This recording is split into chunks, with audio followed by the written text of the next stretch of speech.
हे काय आहे? कला हा एक व्यासंग आहे.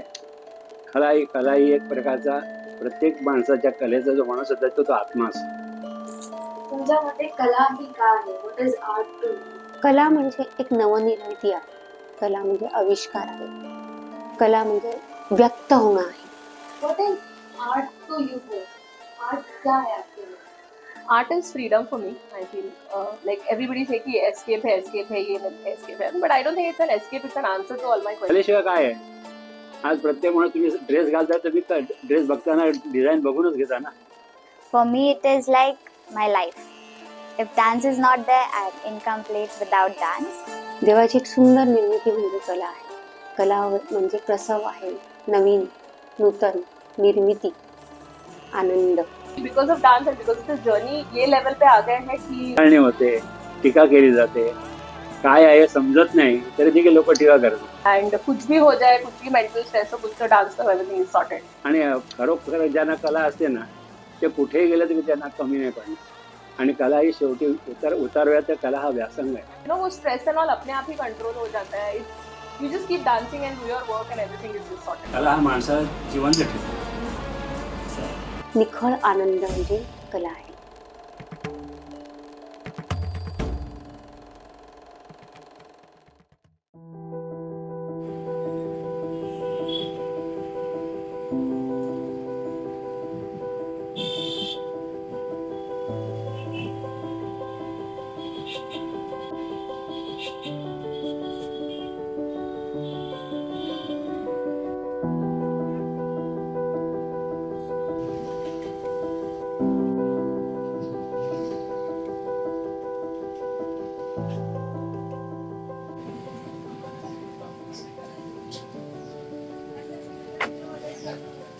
Printing press is a magical place where words come to life on paper. Here, thoughts, stories, and information take shape through colors and visuals.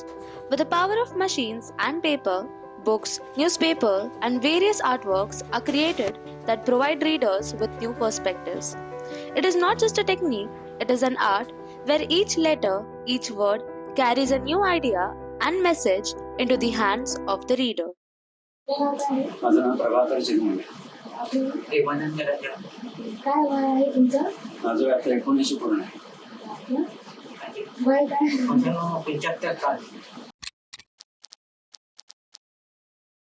हा जो प्रेस आहे तो माझ्या आजोबांनी म्हणजे आईच्या वडिलांनी 1944 चालू केली गिरगावमध्ये.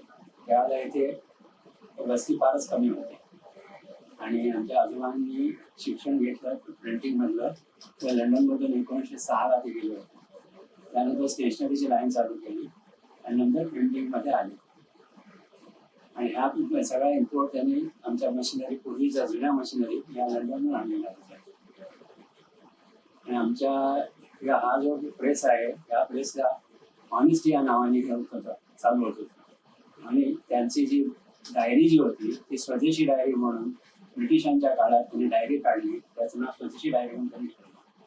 आणि नंतर मग ते पुढे आपलं ब्रिटिश काळ गेल्यानंतर त्याचं त्यांनी ऑनेस्टी नावाने चालू केलेलं आहे.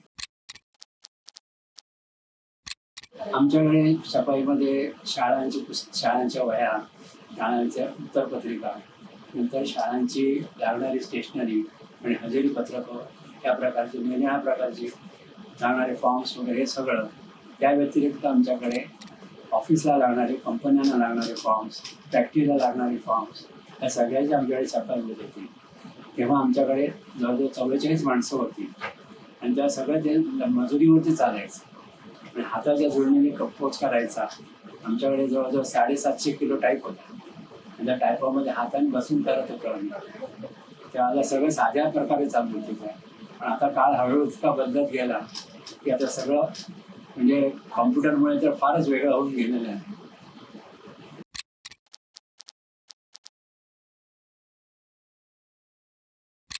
म्हणजे आता कसं झालंय की क्षणामध्ये तुम्ही डिझाईन न करता तुम्हाला डिझाईन मिळतं, ऑनलाईन डिझाईन मिळतं. जरासं इकडे तिकडे केलं आणि कटआउट किंवा कट पेस्ट केलं की कवर तयार होतं. आर्टिस्ट लोक 15-15 दिवस करत असतात. ते फास्ट झाले, भयंकर फास्ट झाले. आता डिजिटलमध्ये लग्नपत्रिका डिजिटलमध्ये 200 कॉपीची पुस्तकं, 120 पानाचं पुस्तक आज दिलं तर उद्या संध्याकाळी तुम्ही त्यांना देऊ शकता. कला हा एक व्यासंग आहे. कला ही एक प्रकारचा प्रत्येक माणसाच्या कलेचा जो माणूस होता तो आत्मा असतो. त्याच्यामध्ये तो डेव्हलप करायचा प्रयत्न करतो आणि प्रामाणिकपणे जो करतो तो नक्कीच सक्सेस होतो. चिकाटी लागते, चिकाटीशिवाय काही नाही. हेटाळणी होते, टीका केली जाते, काय आहे समजत नाही तरी देखील लोक टीका करतात. त्यात काही अर्थ नाही त्याच्यामध्ये. आणि खरोखर ज्यांना कला असते ना ते कुठे गेलं तरी त्यांना कमी नाही पडणार. आणि कला ही शेवटी उतारूया तर कला हा व्यासंग आहे. कला हा माणसाला जिवंत ठेवतो. कलेशिवाय काय आहे? आज प्रत्येक म्हणून तुम्ही ड्रेस घालता, तुम्ही ड्रेस बघताना डिझाईन बघूनच घेता ना. प्रत्येक ठिकाणी तुम्ही हेअरस्टाईल बघा, प्रत्येक ह्याच्यात कला आलेलीच आहे, आर्टच आहे ती सगळी.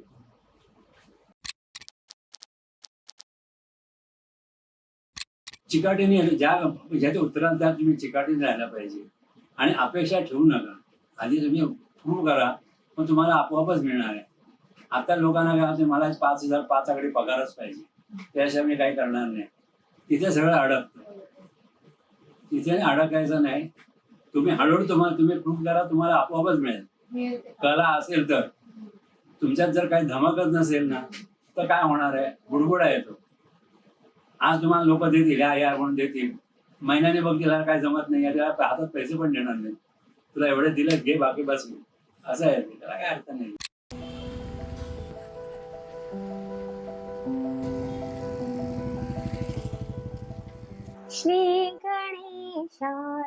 In the realm of classical music, where every note tells a story and every melody carries history, one voice stands as a beacon of tradition and mastery. Rooted in centuries old traditions, this art form demands discipline, devotion, and deep emotional expression. It is a journey of preserving heritage while embracing creativity. धरणीवरी साम्राज्य तुझिया प्रीतीचे श्री गणेशा तव कृपा आम्हावरी नित वर्षू दे. नमस्कार, माझं नाव अलका दीपक पवार. माझं वय 52 वर्ष. मी एका शाळेमध्ये BMCच्या संगीत शिक्षिका या पदावर कार्यरत आहे.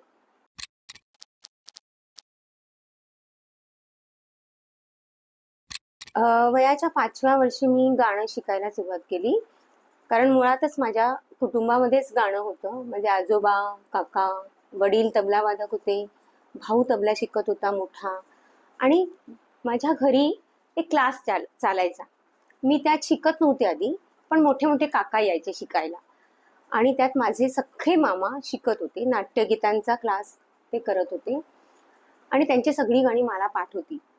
आणि ते कामावरून उशिरा येत असल्यामुळे त्यांना वेळ मिळत नसे, त्यामुळे त्यांचा रियाज पक्का होत नसे किंवा त्यांना येत नसे. मग सरांनी एकदा विचारलं, त्यांना शिकवत होते सर, की अमुक अमुक गा. मी ते म्हणून दाखवलं.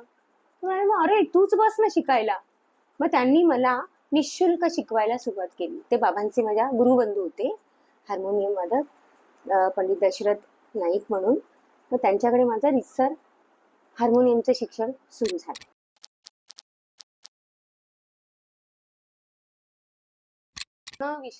संगीत विशारद होईपर्यंत माझं मुळीच ठरलं नव्हतं. मला मराठी विषयाची प्रोफेसर म्हणा किंवा काय व्याख्याती म्हणा, शिक्षक म्हणा, असं व्हायचं होतं. हे माझं टार्गेट होतं.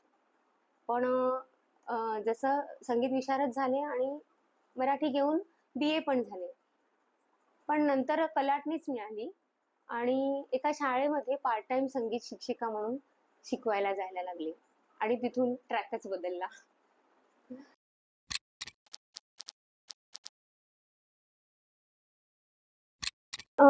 घरात संगीताचं वातावरण असल्यामुळे बाबा माझे मला वेगवेगळ्या कार्यक्रमांमध्ये, स्पर्धांमध्ये नेत असत. त्याच्यामुळे स्टेज फिअरन्स एक तसं नव्हतं. स्टेजचा जो एक दडपण असतं ते कायम प्रत्येक कलाकाराला असतं, पण स्टेज फिअरन्स असा नव्हता.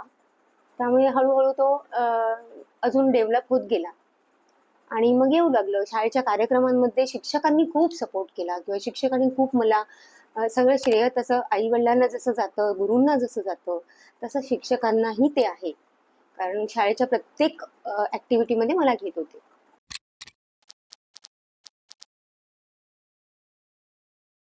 संगीत सुंदर आहे. संगीत ही एक कला आहे. तशा इतरही कला आहेत आणि कला कायम अशा रिनोव्हेट राहाव्यात किंवा कायम त्यात काहीतरी नवीन येत राहावं, काहीतरी प्रयोग होत राहावे, हा प्रवाहच असतो. तो मग पुढे जात राहतो. जिथे पाणी थांबतं तिथे ते संपतं.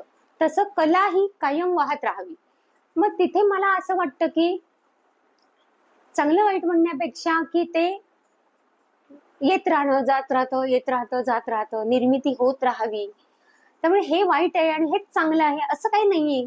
कुणाला हे आवडतं, कुणाला ते आवडतं. पसंत अपनी अपनी.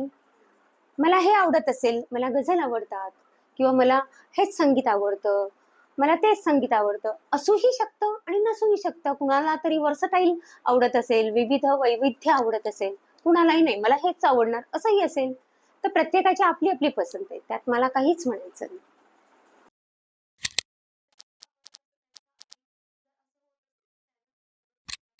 खूप छान प्रश्न. की जगात अवतीभोवती आपल्या कॉम्पिटिशन, स्पर्धा प्रत्येक क्षेत्रात असण्यापासून ते दिसण्यापर्यंत सगळ्या क्षेत्रात इतकी स्पर्धा वाढत चालली. हा एक ऐरणीवरचा प्रश्न आहे की त्यात यश नाही मिळालं, फेल्युअर आलं की मुलं अशी जातात. तेव्हाच घडवतानाच इथे पुन्हा पालकांची सुद्धा जबाबदारी येते, शिक्षकांची जबाबदारी येते की घडवतानाच मुलांना असं घडवावं की जर त्याला त्या गोष्टीमध्ये यश आलं नाही तर त्यांनी पुन्हा काहीतरी सेकंड ट्रॅक प्रयत्नशील राहावं त्यावर किंवा आजमावून पाहावा. बरोबर आहे. आता मी माझं सांगितलं तसं की मला मराठीत व्हायचं होतं पण ते झालं नाही, ऍक्सिडेंटली इथे झालं. मग माझ्याकडे हा एक वेग होता. ते नसतं झालं तर माझं ड्रॉइंगही अप्रतिम होतं. ते नसतं झालं तर माझं लिखाण अप्रतिम होतं. ते नसतं झालं तर मला सायकोलॉजी हा विषय आवडत होता. ते नसतं झालं असं माझ्याकडे बऱ्याच म्हणजे तुमचे ऑप्शन्स सुद्धा प्रोग्राम नंबर 1, प्रोग्राम नंबर 2 असे तुमचे तयार हवेत की मला हे नाही आवडलं तर मी ह्यात काहीतरी करू शकेन, ते नाही आवडलं तर पण करायचं हे नक्की. कला म्हणजे एक नवनिर्मिती आहे. कला म्हणजे आविष्कार आहे. कला म्हणजे व्यक्त होणं आहे. देवाची एक सुंदर निर्मिती म्हणजे कला आहे. कला म्हणजे प्रसव आहे, नवीन, नूतन, निर्मिती, आनंद, निखळ आनंद म्हणजे कला आहे.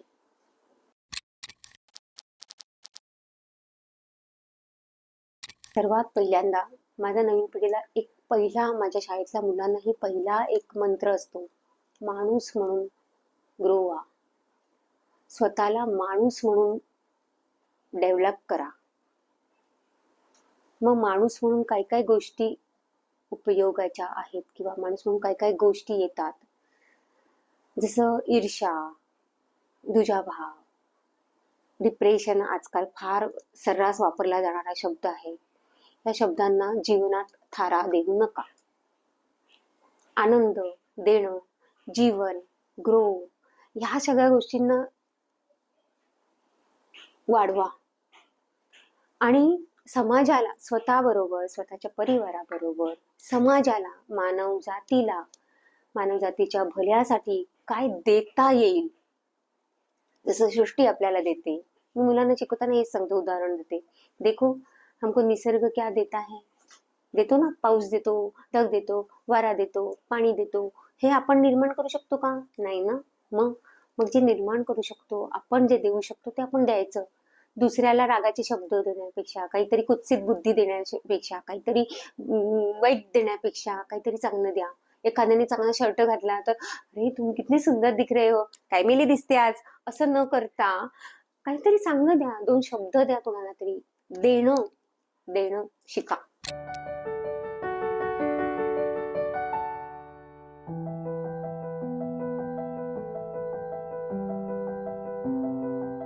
नमस्ते, I'm Janita Lopez Pillai. I'm the founder director of Natana Kala Academy. My age is 36 and I'm a Bharatanatyam teacher and performer. Namaste, I am Darshana Anand Pawar and my age is 23. I am learning under Janita ma'am Bharatanatyam and I am freelancer. Classical dance is a beautiful and ancient art form where each movement and gesture tells a story. Through years of training and hard work, their performance beautifully blends with emotions, feelings, and expressions. Various dancers don't just perform but also teach and pass on their art form by conveying the importance of art and culture. So I was basically, I just jumped into Bharatanatyam after my 10th. I finished my 10th and I was directly, my family put me in Nalanda College, which is a classical dance premier institute here in Mumbai. So I did my degree and my masters in Bharatanatyam, and then in a year or so I fell in love with Bharatanatyam, and that's my journey. I just jumped there. So how did you learn about Bharatnatyam? Like who told you, or maybe you watched it in the TV or? Bharatanatyam, I was like, I used to dance and all, folk dance and everything. So, but classical dancing and taking it as a career, it had to be really systematic and disciplined, and that's the reason why we went to Nalanda. My mom was searching for an Bharatanatyam dancer, and one there was an event in church, and we saw Janita ma'am, and my mom was like, "Oh, we got a classical dancer teacher," and then we were like, "Okay, let's go and have some fun." And even ma'am told that we are giving Gandhava University exams. So then I started my exams under Janita ma'am, and now I'm Visharat. I think Bharatanatyam or any classical dance style as such is really rooted and it's there since years. So, because if you see, abhi jo trend hai, there's one trend, it'll come, it'll go, it'll come, but Bharatanatyam has sustained, and that's what happens with me also in life. So, it's a really rooted thing which makes you rooted and disciplined, and that's the best thing about any classical art form.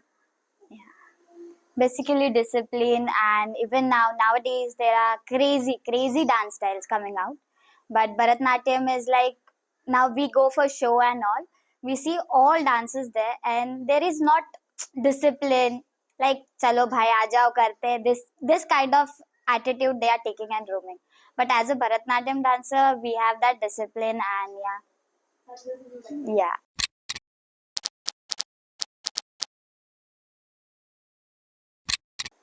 So for me, it was my dad. He's a very big, inspiration for me. It started from my family because back in 2004, dancing as a career was a very big question. Everybody was like, "Kaha kya hai, ye kya kar rahe ho tum log?" But my dad and mom were very big support.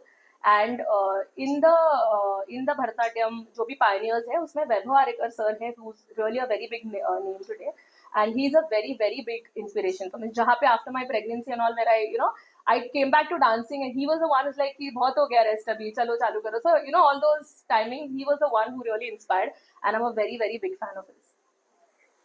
Same here. Mom, dad was supportive and they have pushed me a lot.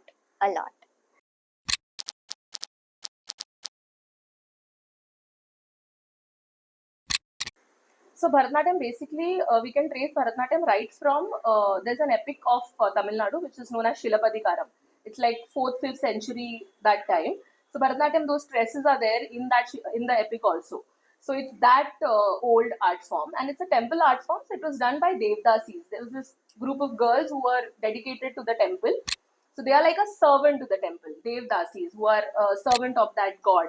And they were the one who used to dance, and it was one of the upacharas, that is like हम अभिषेकम करते हैं, we do all the upacharas to God. Dancing and singing was one of the upacharas. So these girls, these Devdasis girls used to dance, and and only Devdasis were allowed to dance in those, and it's a temple art form. And then after, the British Empire came, and then they had this anti-Nach movement where they wanted to stop all this cultural thing. And then Bharatanatyam, because of, a lot of things in the temple, also the priest and all started having a bad influence on the Devdasis. And then everything just came down, and then people like Rukmini Devi Arundel and Bala Saraswati Amma and all, who took it back, and it came to a concert level and it came to a stage level. Yeah, so there are this rasas. Rasas is emotions basically. So we start with Shringara Rasa, which is love, which is beauty. Anything beautiful is Shringara. Then you come to Hasya Rasa, and Hasya is laughter basically. So you have three different laughters, you know, of Uttama characters, of Madhyama characters, and of Adhama characters. So like, you know, Smita Hasya, which is very simple, and then you have this you know, roarious laughter, which is done by Rakshasas. So that's laughter, Hasya. Then you have Karuna, which is pathetic, which is sad. That's the emotion. And then we have Veera, which is pride and, you know, proud egg feeling. Then you have Raudra, which is anger, of course. And then we have Bhayanaka Rasa, which is fear. Then we have Adbhuta Rasa. Adbhuta is wondrous, beautiful, and, you know, it's beyond your imagination. We have Bibhatsa. Bibhatsa also we can have. One is on a very mundane level where you see something and it's very disgusting, and also on a very spiritual level where you feel really disgust about the whole world, about this mundane life. So all the rasas also have a very deeper meaning. And then of course we have the ninth rasa, which is introduced lately, and it was not a part of the Ashtarasas before. That's the Shanta rasa. Art is freedom for me. I feel like everybody say कि escape है, ये नहीं escape है. But I don't think it's an escape. It's an answer to all my questions. And कुछ भी हो जाए, कुछ भी mental stress हो, कुछ तो dance करो, everything is sorted. And अभी because of dance and because of this journey, ये level पे आ गए हैं कि you know, वो stress and all अपने आप ही control हो जाता है. It's you just keep dancing and do your work and everything is just sorted. So dance is really freedom for me. Same here. Freedom, and even for me, it is like my life. If dance is not there, I'm incomplete without dance. So if anyone will say agar kal tujhe kuch hua, then I will be like nothing to do, nothing, kuch nahi, incomplete. And yeah, dance is life for me.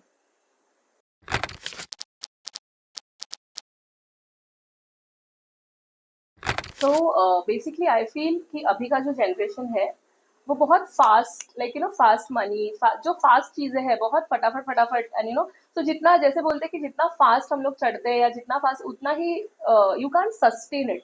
So अगर कुछ sustainable करना है तो something that is classical, something that is rooted, वो सीखना बहुत जरूरी है I feel. So basically a basic discipline has to be put in. So जब भी कुछ सीखो तो ऐसे नहीं कि हमको बहुत फास्ट सीखना है, बहुत परफॉर्म करना है, बहुत ये करना है. बहुत फास्ट जो होता है it is not sustainable. So I feel enjoy your process of learning. Be a student for a long time. Like मैं अभी भी सीखती हूँ. So be a student long time, नहीं forever. So that student वाला part रहोगे तो humble रहोगे and life will be really sorted and nice. Instagram देखो, reels बनाओ, but थोड़ा real भी अंदर चाहिए. That is important. Nowadays it is like face is like fake face. Mask लगा के घूम रहे लोग. So I will say that कि थोड़ा natural रहो और जो है वो दिखाओ सामने वाले को. ऐसा नहीं कि छुपा के रखो भाई मैं कुछ और हूँ एंड देन कुछ और आ रहा है. Try to be the same age you are and yeah don't run behind fame. That's it. Art starts in childhood, but it never truly ends. It begins with tiny hands stacking Lego bricks, shaping world from imagination. As we grow, those same hands paint, design, and create, turning play into passion. What starts as a game becomes a lifelong journey of creativity, transforming dreams into reality. So, let them choose what they want to be, as art cannot be compelled, for it comes from within.